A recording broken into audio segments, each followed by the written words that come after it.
Hello, and welcome to the State of 911 webinar series hosted by the National 911 Program. My name is Sherry, and I will be the moderator for today's session.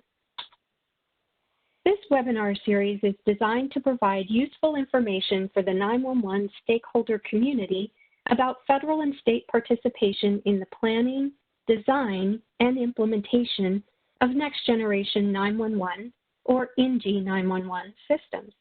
It includes real experiences from leaders utilizing these processes throughout the country. Today's session will feature presenters discussing uniting EMS and 911 to save lives with the CPR LifeLinks program. Jim Lanier, Tech Services Division Manager with the Alachua County Sheriff's Office, and Julie Buckingham, Seattle King County Resuscitation Academy Program Manager with the American Heart Association, will discuss the CPR LifeLinks program created when the National Highway Traffic Safety Administration convened a group of experts. Peter Hosix, the EMS training captain with Bend Fire and Rescue, will then share his experiences using this program in Oregon. For more information on National 911 Program webinars, or to access archived recordings, or learn more about the National 911 Program, please visit 911.gov.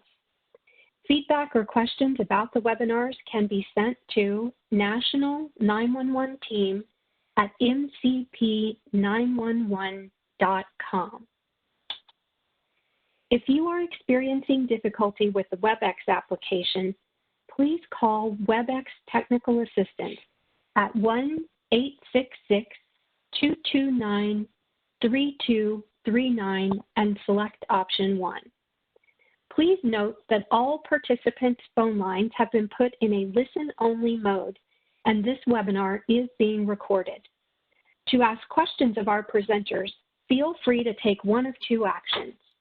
Using WebEx's chat feature located on the right-hand side of your screen, enter your question at any time during the presentation and it will be entered into the queue.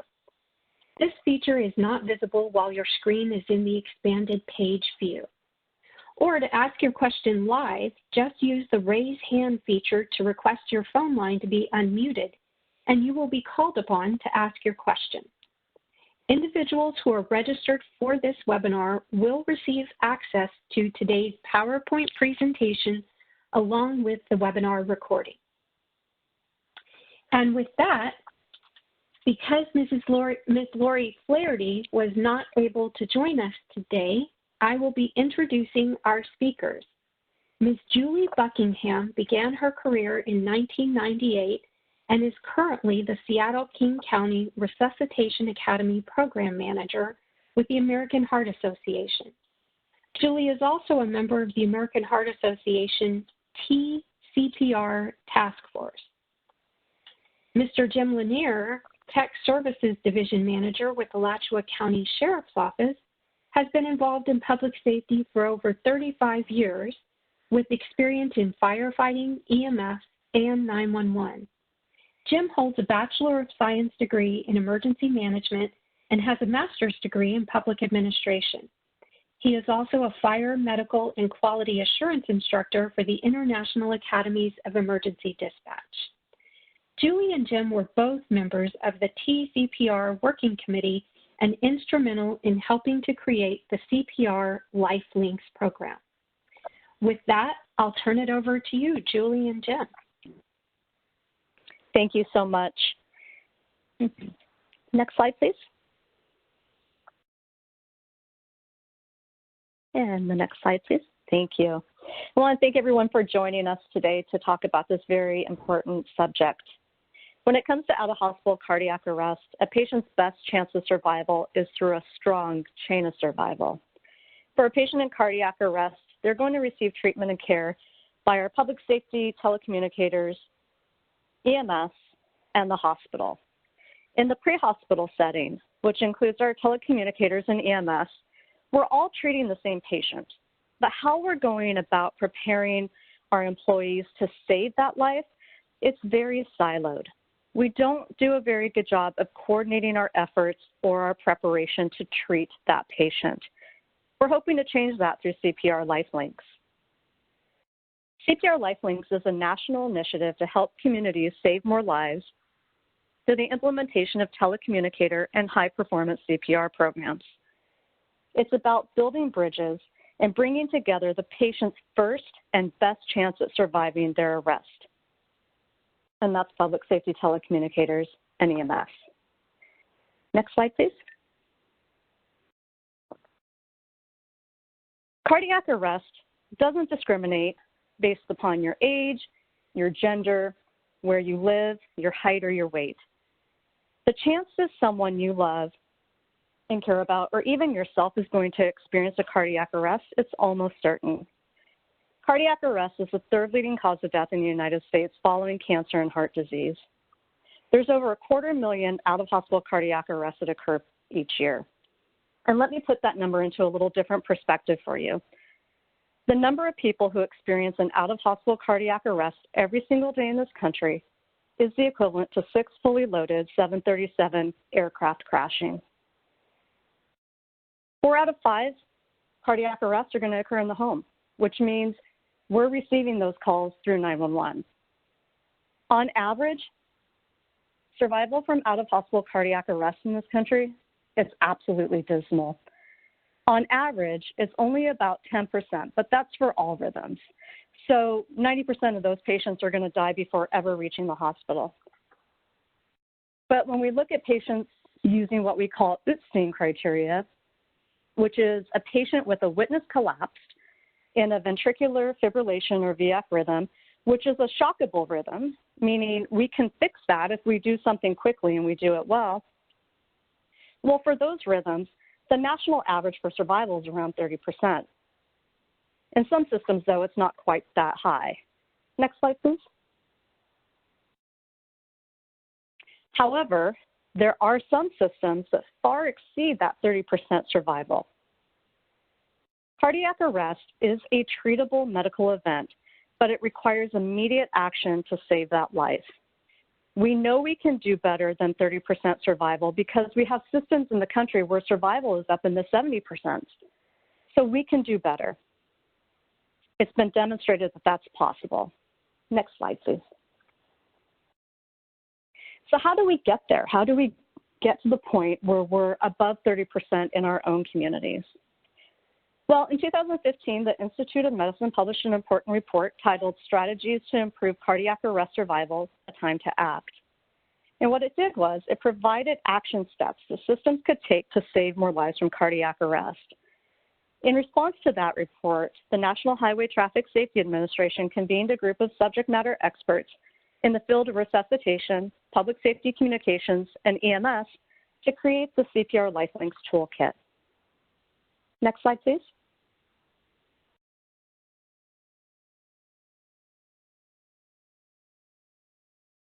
Jim, I'll hand it over to you.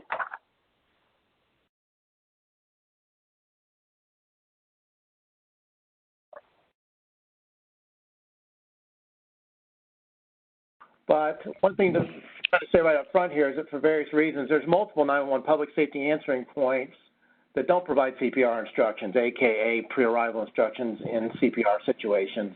And then on the EMS side, obviously EMS provides CPR on sometimes a daily basis. But what we're going to be looking at in the toolkit is a focus on kind of a pit crew type of approach, which is shown to be very effective, increases the chances of survival of out-of-hospital cardiac arrest. And the pit crew focus was started in the Austin, Texas, Travis County area, and again has shown significant increases in effectiveness as far as resuscitating folks, so when they come out of the hospital, they survive the event with a good quality of life. So again, a little more detail on the toolkit later, and it wants to be a one-stop shop, kind of an easy button type of approach, a roadmap on how to improve out-of-hospital cardiac arrest in the PSAP and also with our EMS brothers and sisters. Next slide, please.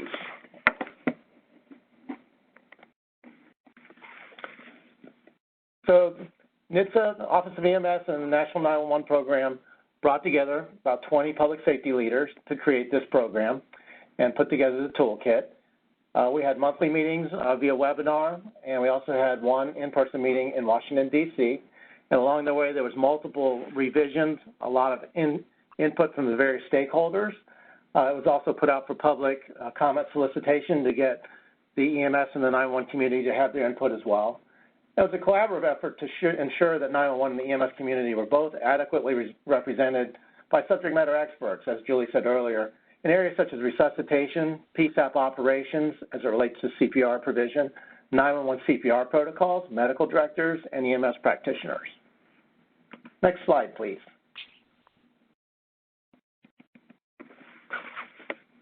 And here's an illustration of, on the Telecommunicator CPR Working Committee, who the partners and the stakeholders were. As you can see, there were various entities represented. It was vendor agnostic, and we had medical directors. We had medical directors that participated not only very actively with their EMS agencies, but also with resuscitation academies. And we had folks from the 911 call protocol industry, as well as subject matter experts such as Julie Buckingham and Dr. Schwar with the EMS medical directors, et cetera. So again, it was a very good cross-pollination of talent and interest, and it was a group that turned out to be very productive. Thank you. Next slide, please. One of the things that you'll find in the toolkit are performance metrics for telecommunicator CPR or TCPR. When it comes to TCPR, quality absolutely matters. Quality impacts survival. So when it comes to performance metrics, there are 4 key things that we look at that impact survival. First is, out of all of our calls, what's the percentage of calls where cardiac arrest was recognized when it was possible to recognize it? And what I mean when I say possible to recognize it, sometimes it's not possible. So as an example, if a caller is not with the patient or has no information about that patient's condition, there's not much that we can do with that as far as being able to identify that arrest. But for those calls where we can identify the arrest, how long is it taking for us from the time that we receive that call to actually do so? And for those patients that we have recognized an arrest, what percentage of those patients are receiving CPR chest compressions? And for those patients receiving CPR chest compressions, how long is it taking for us to get hands on the chest and initiate that first compression? Next slide, please. Thank you. And one of the goals, with this project was to link telecommunicator CPR, i.e. the PSAP or the 911 center, with EMS. And in just a few minutes, we'll talk about the chain of survival. For the telecommunicator side, basically it's an overview initially of what some of the challenges, what the opportunities are to, again, have a better impact on out-of-hospital cardiac arrest situations. And then the program moves further into actual performance recommendations recommended on evidence-based medicine, such as those recommended by the American Heart Association. Next, it gets into protocols. So we actually give you the ability to provide the instructions over the phone and have that in front of you. Telecommunicator training is also involved in this program. And then last but not least is achieving a culture of excellence, a TCPR culture of excellence. More so of looking at it from the perspective of here's how we can save more lives versus why we can't. For example, we may fall into the trap of, well, most people needing CPR are not going to make it anyways. Maybe we have liability concerns, staffing concerns, for example, in the PSAP community. So all of those are addressed kind of in a real-world type of fashion on the TCPR side. And then the high-performance CPR, there's quite a few similarities there in that it also talks about the real-world challenges of when we're confronted with an out-of-hospital cardiac arrest in the EMS environment, and also gets into the best practices, the training, and then again, that culture of excellence. So instead of here's why we can't save more lives, here's how we can. Again, we kind of start to change the culture and our outlook on this. And also very importantly is to have a kind of introspective look at our practices and to figure out how we can do better and realize that that is a positive thing when we're, again, evaluating it, what we're currently doing, how we can improve, and, again, increase the opportunity for somebody having a more positive outcome in these situations. Next slide, please. Julie touched on this a little bit earlier as well, the chain of survival. And if you look at a chain as far as it's only as strong as its weakest link, and you start to realize that the chain, so to speak, the first link is when 911 is accessed, when somebody actually calls for help. It's an immediate call. So hopefully the public recognizes the need for CPR, potential in somebody, and then the PSAP is going to start providing that early CPR, again, using LifeLinks toolkits if you don't have any other resources currently available.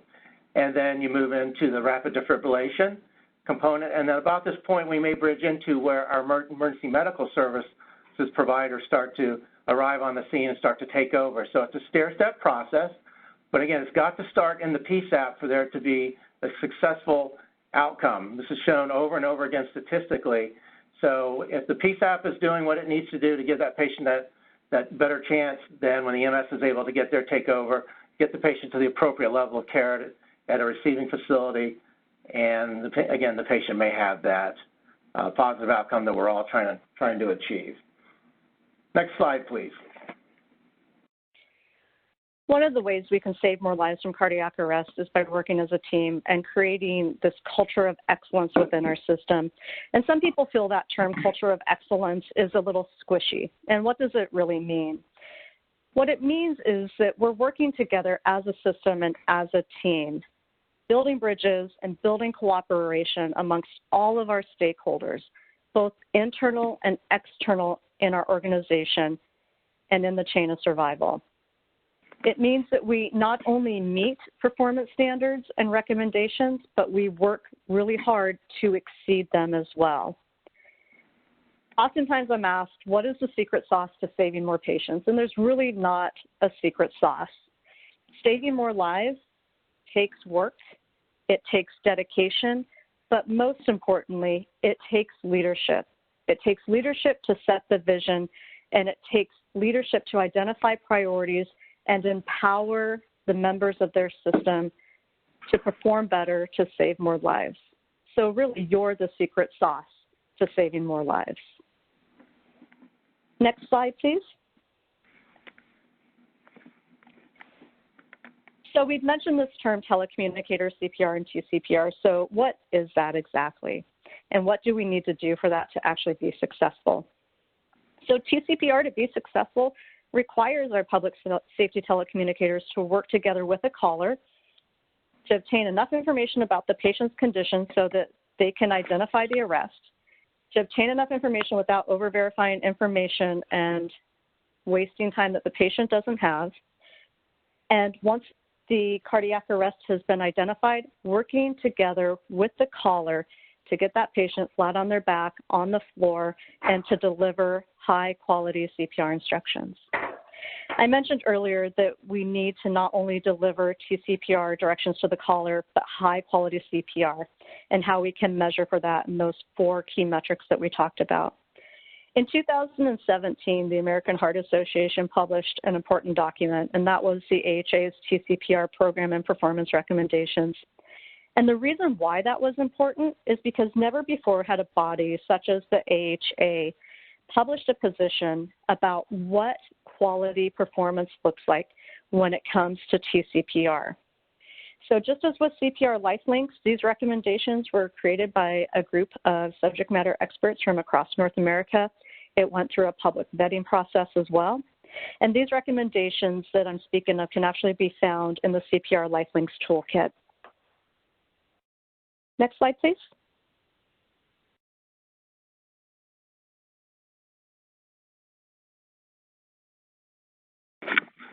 Thank you. So as I mentioned earlier, the group tried to approach this from a real-world perspective, both on the TCPR side and on the high-performance CPR for the EMS side as well, to kind of flesh out what are the true challenges and some of the solutions that are out there. So we have challenges, and then we also have solutions with their potential opportunities. So, for example, challenge number 1, staffing. You know, certainly if you're a smaller PSAP, a smaller entity that processes 911 calls, but maybe you only have 1 or 2 personnel on duty, you may say, well, it takes quite a bit of time to provide CPR instructions. Would it maybe be quicker to transfer this incident to another agency that can then provide the instructions?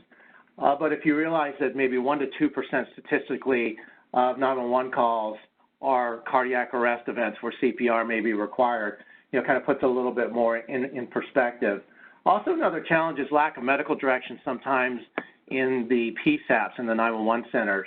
And if we start to think about it from the perspective of when a 911 call comes in, it's in a medical emergency, that is technically or theoretically the medical director's patient, if you will, from that point forward, not just when the EMS crew arrives and starts to provide hands-on patient care, but over the phone, of course, we're providing care as well, but that could technically or theoretically, again, be the medical director's patient at that point. So involving the medical director in this process from the 911 side can be very beneficial to providing that leadership that Julie was mentioning earlier to providing CPR. Certainly there's liability concerns. We have to be realistic about that. But fortunately, in many states and even local municipalities, there are protection laws that already exist, Good Samaritan laws, kind of good intent, best effort type of thing. And those kind of laws, typically will protect you if you're trying to do the right thing to help somebody when there's no other alternative.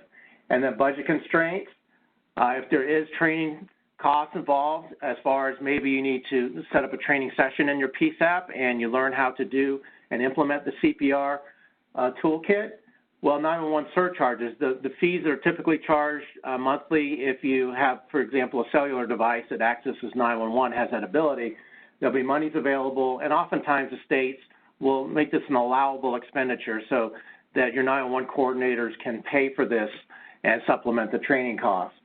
And then the scope of practice, sometimes it's like, well, if we're not a medical 911 center, maybe a law enforcement center, for example, are you doing things that are outside your normal scope of practice if you're providing CPR? Well, CPR is generally considered first aid. So it's, a situation where if you're providing the care, even as a law enforcement PSAP, you can feel comfortable that you're doing the right thing. Again, there's going to be less liability concerns because you're going to be protected under Good Samaritan type of acts.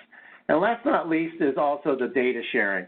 So this is where we start to kind of build the ecosystem, build these bridges, that chain of survival where all the stakeholders are involved in sharing information. So for example, if you process a call, you provide CPR as a PSAP, the information could be available to you as far as the outcome, for example, not only from your EMS crews as to what occurred on the scene and when they arrived at the hospital, but from the continuum of care perspective where the hospital can provide back to the 911 center what occurred, what was the patient's outcome. So that can help educate you as far as, and kind of motivate too, especially if the patient had a good outcome, like, wow, we really made a difference. We started the process and even the patient walked out of the hospital and we got that information from the hospital. So again, don't be afraid to ask for that information. It is available.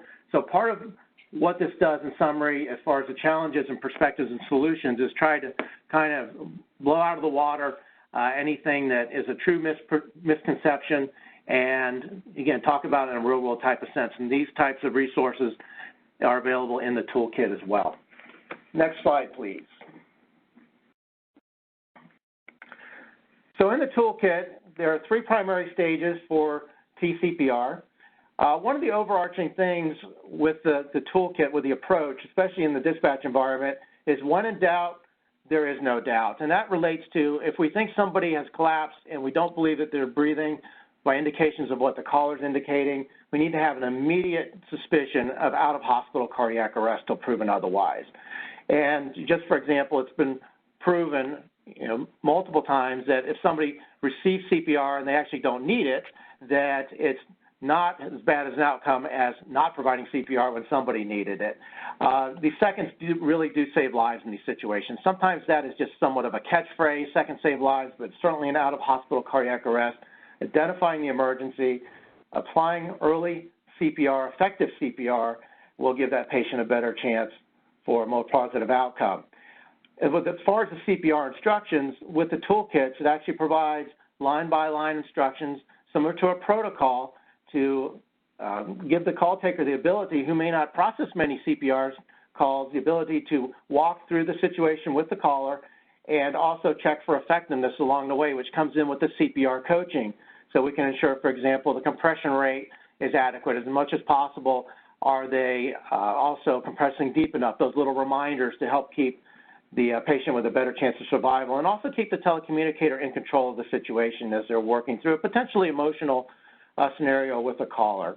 One last thing on this as well, it also provides situational awareness, scene safety, all those things are incorporated as important components in the CPR LifeLinks toolkit. Thank you. Next slide, please. Thanks, Jim. There's so many great pieces in the CPR LifeLinks toolkit, but one that's so important is for those of you that are wondering, how can we better prepare our telecommunicators? What should we be training on and so forth? We actually provide you a bit of a roadmap with that, and we break it out into 5 segments of how you can get there. So you'll find within the toolkit that there is the recommendation that initial training include at least 3 hours of training with 2 to 3 hours of additional training provided annually. But what else?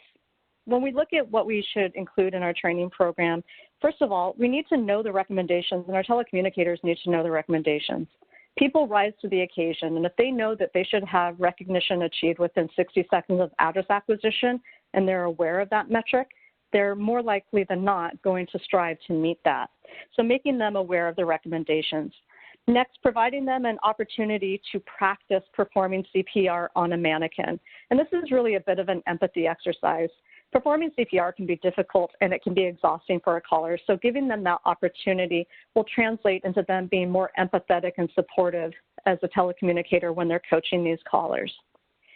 Third is mastery of those 3 stages of TCPR that Jim just spoke about.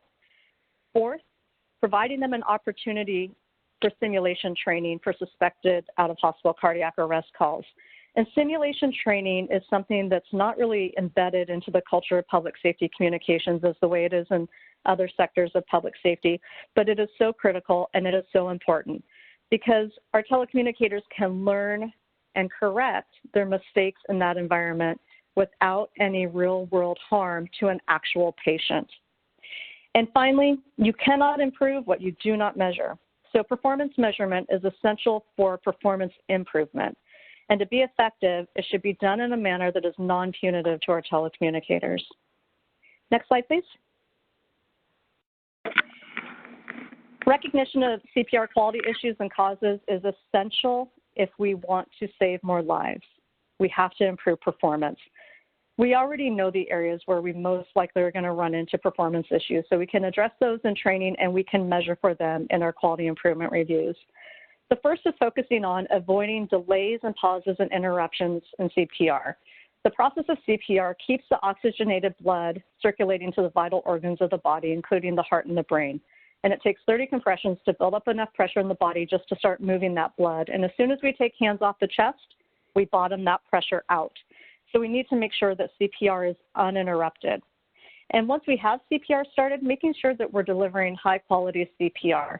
And so how we define high-quality CPR is a compression rate between 100 and 120 compressions per minute, a depth of at least 2 inches, and that we're allowing for full recoil of the chest between compressions. Next, making sure that for those patients that require ventilations, that they actually receive them. And when they receive them, it's done in a way that's appropriate as far as airway positioning and so forth. Compression-only CPR works for a patient that's in VF because their blood is still oxygenated. But for a patient who is an overdose or was asphyxiated prior to the arrest, they're already oxygen deprived, so ventilations are critical for those patients. And next, just being able to manage the chaos and the challenges that come up during the course of a call. If we have patients on the bed, are we doing a good enough job coaching our telecommunicators on how to get that patient down? And are they then coaching the callers to do the same? Next slide, please. Thank you, Julie. As I mentioned earlier, we were going to get to the slide where you'll have a little bit more information available as far as accessing the toolkit. So on the slide here, you have 2 links. One is to ems.gov, as you can see, and one is also to the 911.gov site. both lead you to the CPR LifeLinks. And both of these will also take you to the implementation toolkit.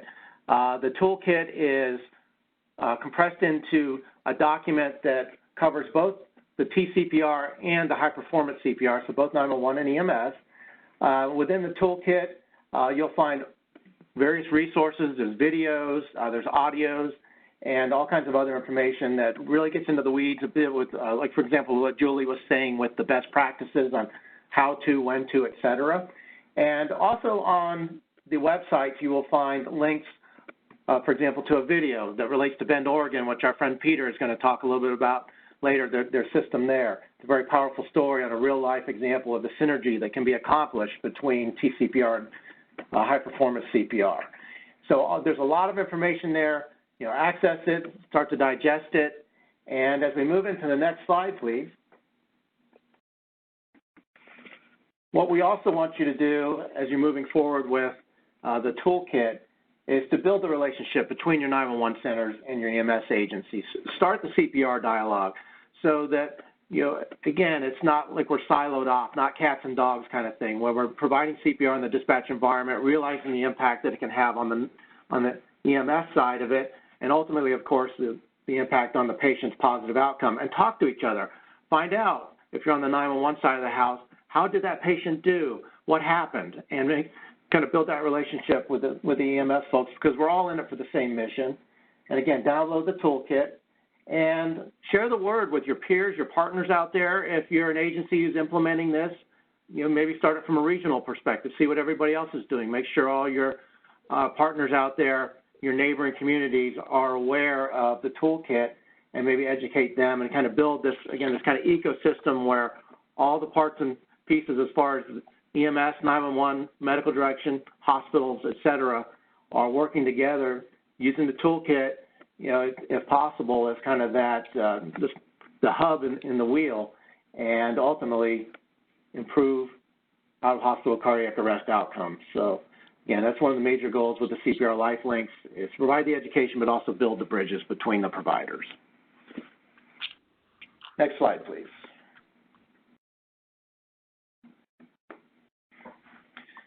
And if you want to take a moment and write down this URL, or of course, again, the webinar is being recorded and you can get access to it after we're done today. But this will take you to about a 4-minute video. It's very powerful that really gets into a real life situation where somebody had a positive outcome, receiving similar to what we're going to find in the toolkit as far as those best practices for 911 and EMS.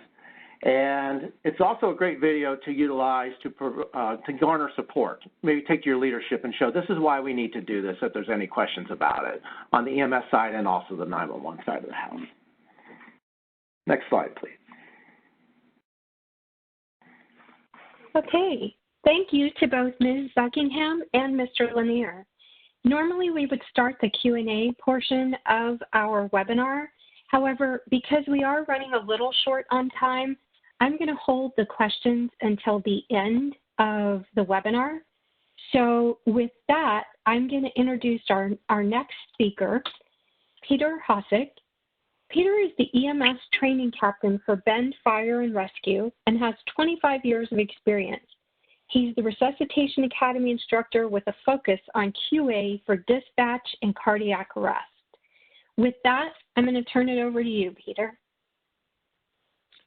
Thanks, Sherry. Good morning, everybody.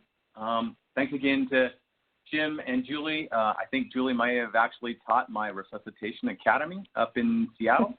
And I appreciate all the work that those guys have put in on the LifeLinks stuff. It's a fantastic document. There's a ton of good information. So today I just want to kind of cover a small microcosm of this. So taking some of those lessons that are in the document and applying them to our small system.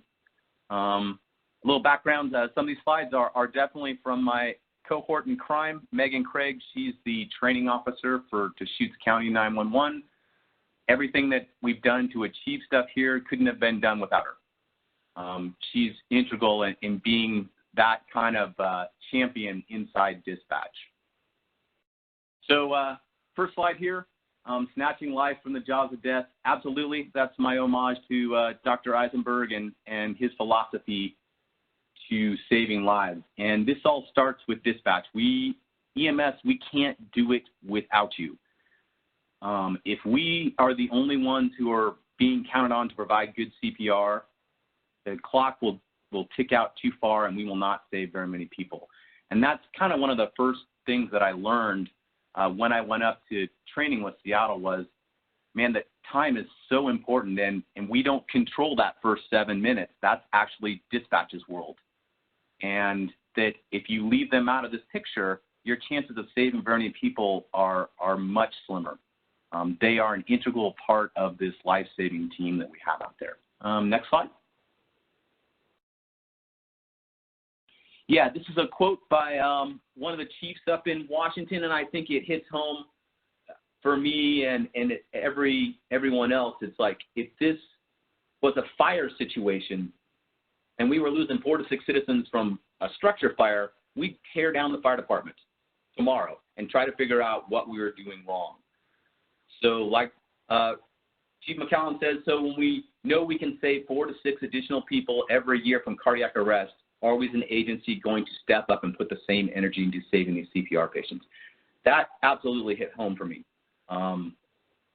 This is definitely something we can do. This is for my department and most fire departments, this is the bulk of our work. We're doing EMS. You guys certainly know that. Fire, in my agency, it's like 1% of what we do. EMS is 87% of what we do. So this is key, and it doesn't matter whether we're losing citizens to fire or we're losing citizens to sudden cardiac arrest. Our mission is to save them. So we need to do everything we can to implement anything we can to save those folks. Next slide.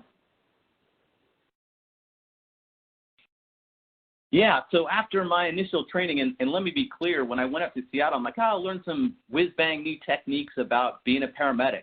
I can do some better CPR, but more when I went there, I'm like, I'll learn to innovate better, or what's the new drug that I can give? And it turns out it was not all those whiz-bang paramedic things that save lives. It's actually hands on the chest doing good CPR.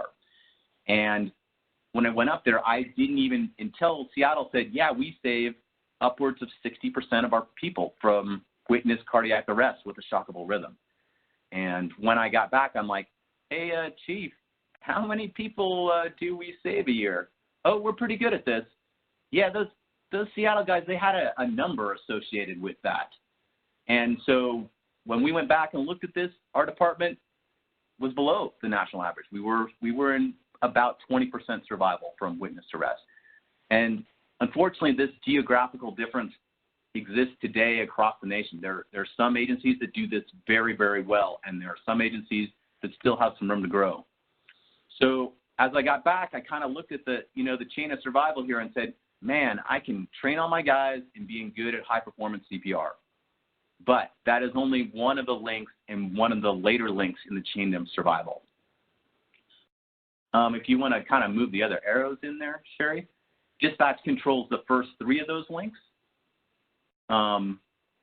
which are, early hands on chest, early recognition, and early defibrillation. And certainly the LifeLinks kind of promotes all of these, and those are really important.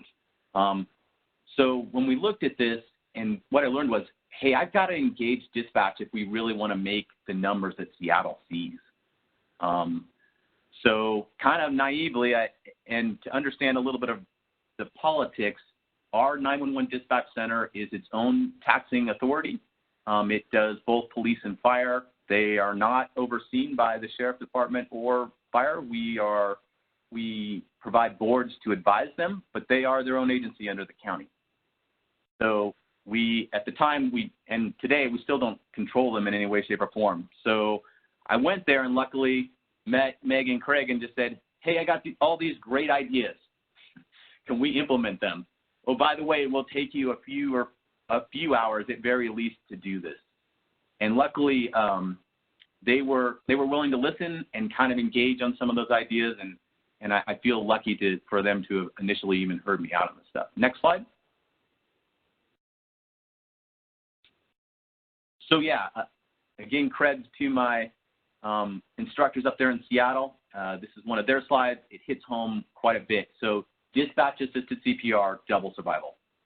Can't overstate that. What you guys do in the beginning is so important to the system. You guys slow down the dying process for EMS. The sooner it begins, the better. Yeah, absolutely. We see that reflected in AHA's guidelines on telephone CPR. The quicker that it can be recognized and hands go on the chest, the more people we're going to save as a team. Once we get there, or in Ben's fires cases, the police get there because often they beat us by 2 minutes according to our data. And 3 years ago, we went out and trained, now regularly train the police department in high-performance CPR. Because of that data, we said, man, the police need to know how to do this as good as us. So when they get there, good high-performance CPR has begun. So after we come in, we'll kind of work together as a team. And after that point, you know, high-performance CPR suspends the dying process and allows time for some additional shocks and some of the ALS stuff that paramedics do to succeed. Next slide.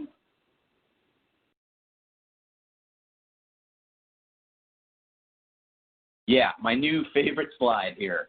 Not all the links of the chain of survival are equal. So as you can see, kind of scaled up here to size, what are the most important things we can do to improve survival? Yeah, early recognition. So train bystanders to be able to recognize chest pain and heart attack symptoms and to call for help very early, and then early hands-on chest. So really the stuff that dispatch controls. Certainly the fire department can do outreach programs to help train the public in hands-only CPR, but this is really, the first couple links are really in the world of dispatch, and they are the most impactful. So my links are kind of downstream there, you know, early defibrillation, early post-resuscitative care. Those are important, but not near as important as what dispatchers do. Next slide. So deviating just a little bit into the pediatric side of things, unfortunately, the survival for pre-hospital, for out-of-hospital cardiac arrest for pediatrics is abysmal. It's terrible. As you can kind of see from the bullet points there, only about 1 out of 3 children receive bystander CPR, 6% survival hospital to discharge. Most children die from neurological harm due to long downtimes. And that is our experience also, unfortunately. And you can see that flat blue line there. Again, credit to Dr. Entebbe for putting this out and AHA for putting this data together. We have not done a good job, and this is somewhere where we need to work together, because these are probably the toughest calls that the 911 system receives. Parents never want to admit that their child might be dead. So, you know, sometimes when we've seen delays and stuff, when Meg and I started listening to this, it's the parents trying to get around whether they're dead, and dispatch not being willing to admit the same thing. Hey, we've got to get hands on chest right now and start CPR on these kids if we want to give them a chance. And again, if we're going to make a dent in this and move that blue line up, we're going to need dispatch's help to do it. Next slide. So this is from a study of the CARES data, so Cardiac Arrest Registry to Enhance Survival. There are many states and cities that report to this. And this was done, I believe, in 2014. And they kind of pulled a year of data and looked at what age groups are affected by this. And as you can kind of see, and this is our experience here in Bend, is the most likely child to receive arrest is usually under 1 year of age. These are accidental smotherings. These are SIDS deaths. And we need hands on chest very early, because often this group is not recognized very early. So it is absolutely key that dispatch gets CPR instructions to this. In this study, I think that only about 50% of our under 1-year-olds actually got CPR done on them. So we have to work together as a team to do much better than that, so we can go after this. The life years of someone saved that young, it goes out forever. So it's so important that we work together to deal with both adult and child sudden cardiac arrest. And as you see, there's another kind of spike at 5 to 10 years. It's about 20%. That's probably more of our accidental drownings and stuff as we get into sports also. Next slide.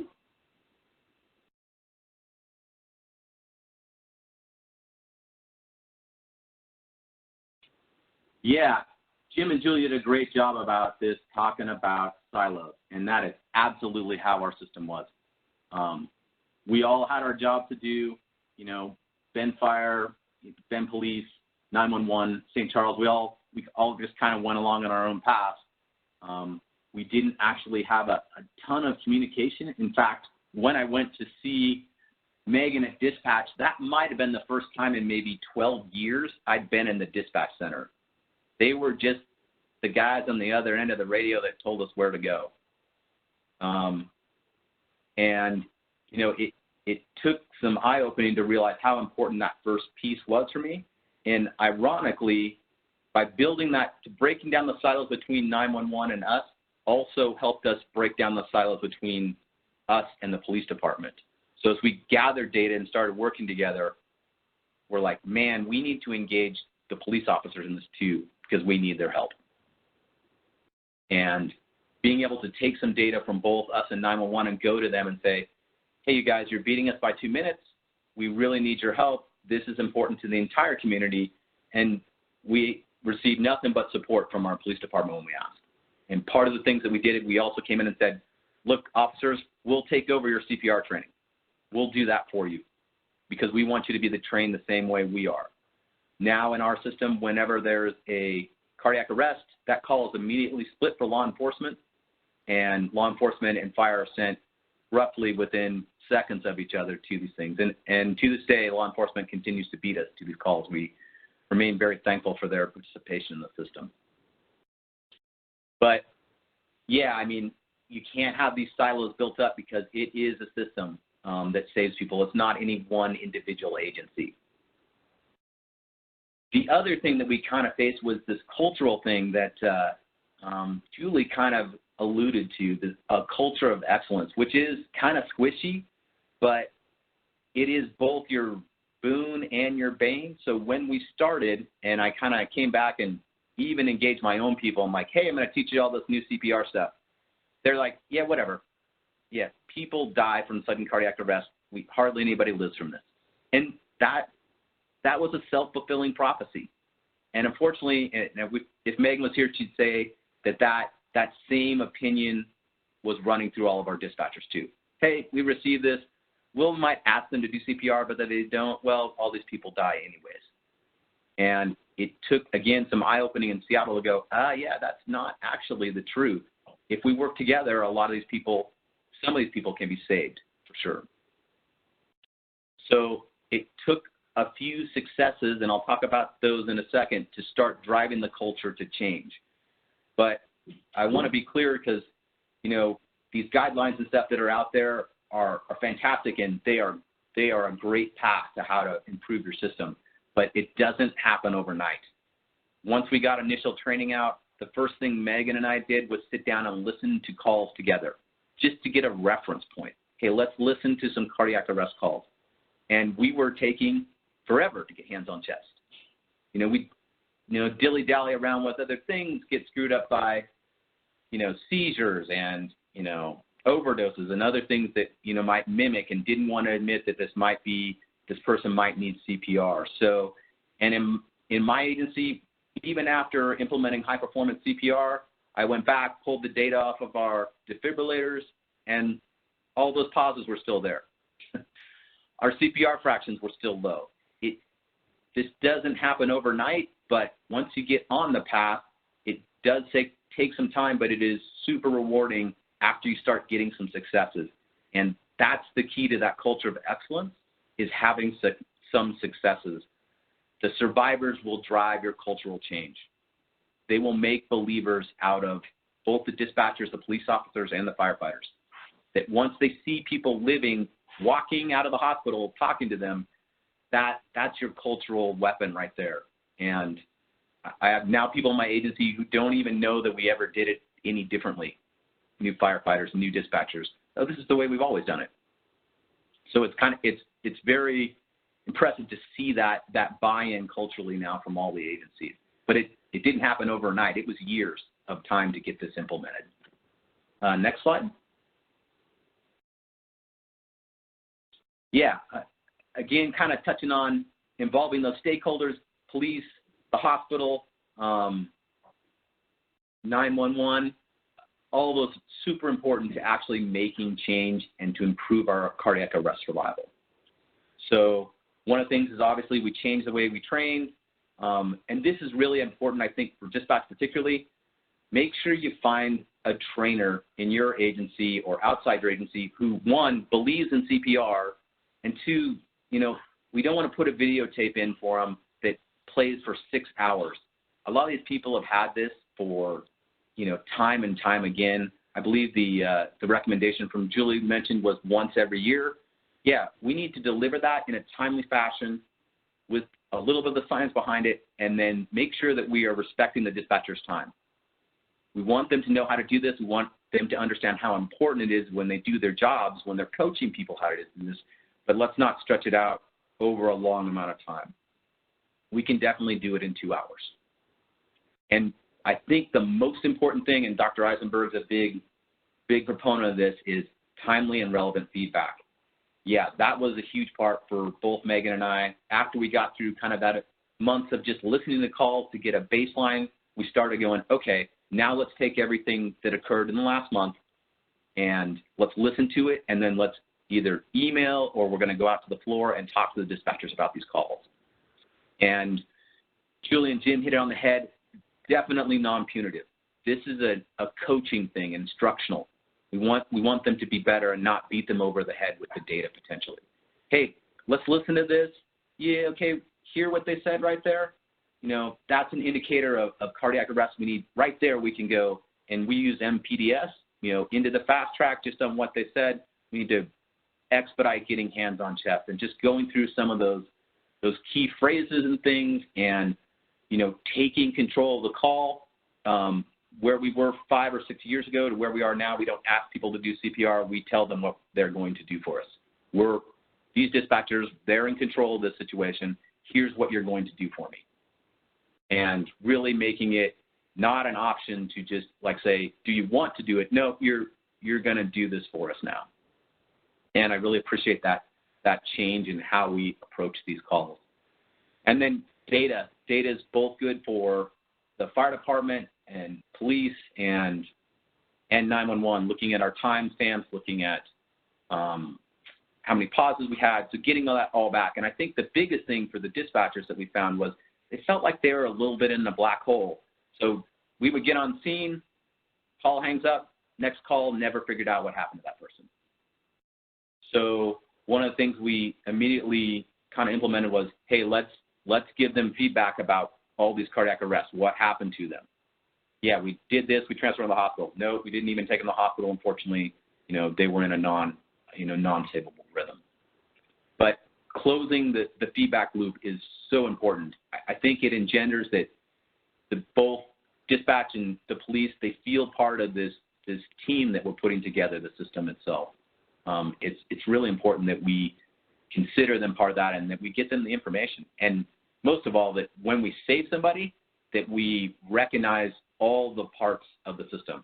Now, it's not just the paramedics who went in and saved the day, or even the physicians. It's the system working together that saves the day. Next slide. So, yeah, Megan's statement here, knowing the why, absolutely key. So just a few of our survivors here, both with some police officers and some of our dispatchers. Down there on the bottom left, you'll kind of see the Nelsons. They're the one that are on the LifeLinks video. They're kind of some pretty amazing people, and I think that Lindsay there might come lecture at EMS Worlds with us this year on some of the LifeLinks stuff. So we're super excited to have her. But these are the people that drive cultural change right here. When you bring in the dispatchers, the police officers, say, hey, come down and meet these people. You know, it wasn't just us, you know, the paramedics who helped save you, it was every one of you. And this, again, helped drive the cultural change and the buy-in from all levels of the system that, hey, we are saving lives. We can do this, you know.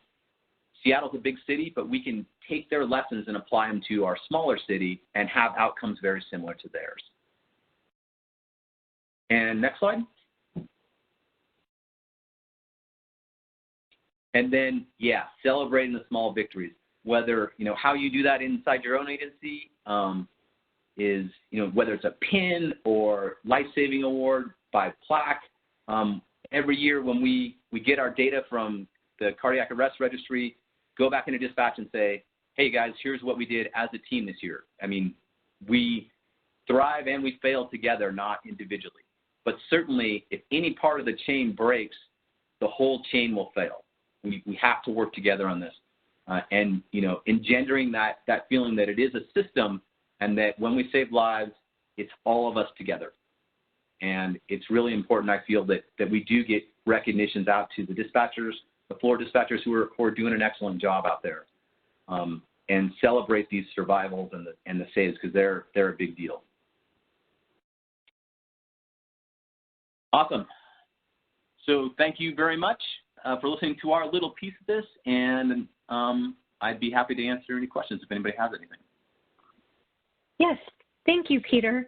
So we're going to now start the QA portion of our session, and if you have a question for any of the three presenters, as a reminder, you can use the WebEx chat feature located on the right-hand side of your screen, or press the raise hand button so that we can unmute your phone line. Sheila, do we have any questions? Yes, Sherry, we do have a few. Our first question, was it hard to convince the dispatch to provide CPR?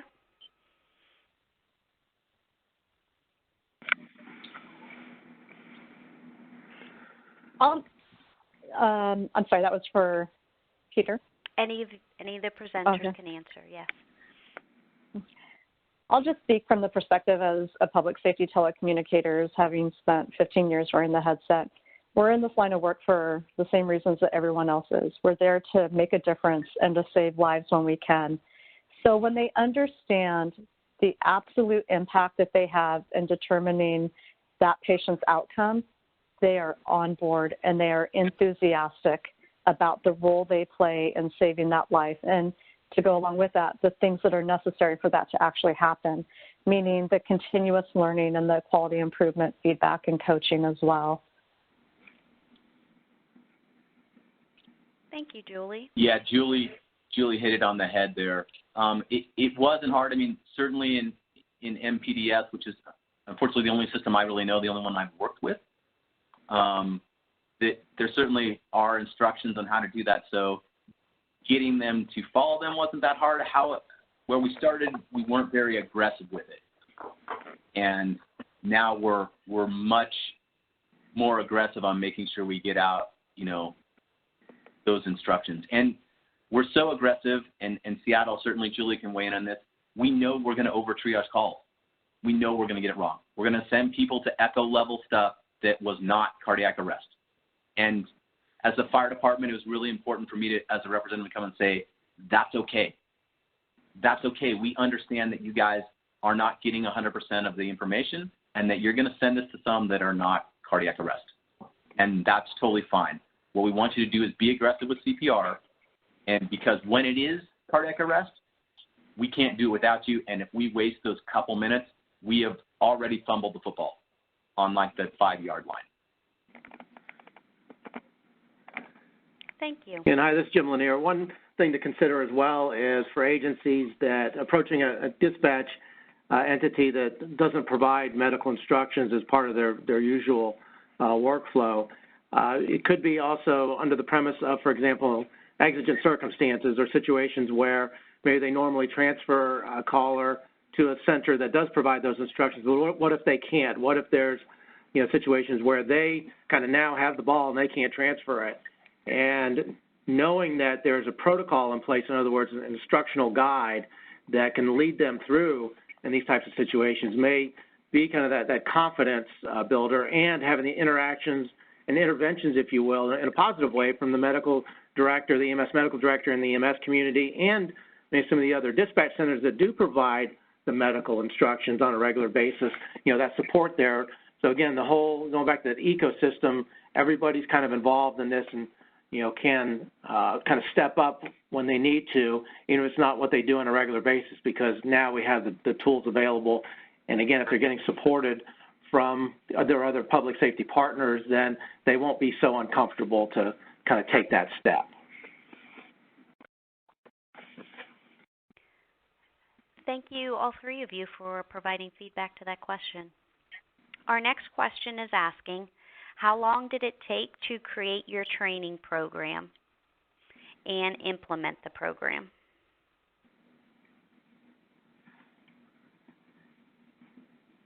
Yeah, I think that one probably is directed more at Peter. Yeah, or certainly Julie could weigh in from the RA's group. Yeah, once we got started, I'd say it was about 4 to 6 months. We really tried to take a while to figure out where our baseline was. So Megan and I really had a good 3 to 4 months of just, you know, once a month or once every couple of weeks, just listening to calls to try to figure out, okay, we know what the priorities are, you know, where are we tripping up? And then we kind of came upon their annual CPR research, so we rolled that into their CPR research class to teach some of those things. And to this day, we still try to, you know, reinforce kind of Seattle's lessons on and HA's lessons on telephone CPR. Not only talking about, hey, here's how you do CPR if you're alone and you're out in the, you know, the field at a soccer game, whatever, as well as teaching them, you know, remember, if you're on the phone coaching this person, all these things, all these tiny mechanisms like depth and rate and don't pause very much are all really important. And think about how you would coach someone to do this. I'd really encourage everyone to go visit the CPR LifeLinks website as well. The toolkit itself has enough information in it for you that if you want to start creating a training program for your employees now, there's information in there that will allow you to quickly and easily do that. In addition, there's audio examples in the toolkit. There's a PowerPoint that you can use as well. So we've tried to make it easy for you.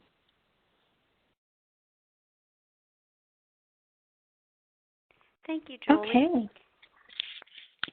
Yeah, do we have any other questions, Sheila? No, those are the questions we had for today. Thank you, Sherry. Sure. Well, then I want to once again thank all three of our speakers and say that concludes today's webinar. We appreciate everyone's participation, and as a reminder, an archived version of the webinar will be available on 911.gov very soon. And our next webinar is scheduled for Tuesday, November 12th at noon Eastern. Our speakers will be David Firth of the FCC and Lori Flaherty from the National 911 Program. We have the link here where you can go to register for that webinar. And all of the previous State of 911 webinars are available on the website. With that, I'd like to thank everyone for being able to join us today, and I hope you have a great rest of your Tuesday.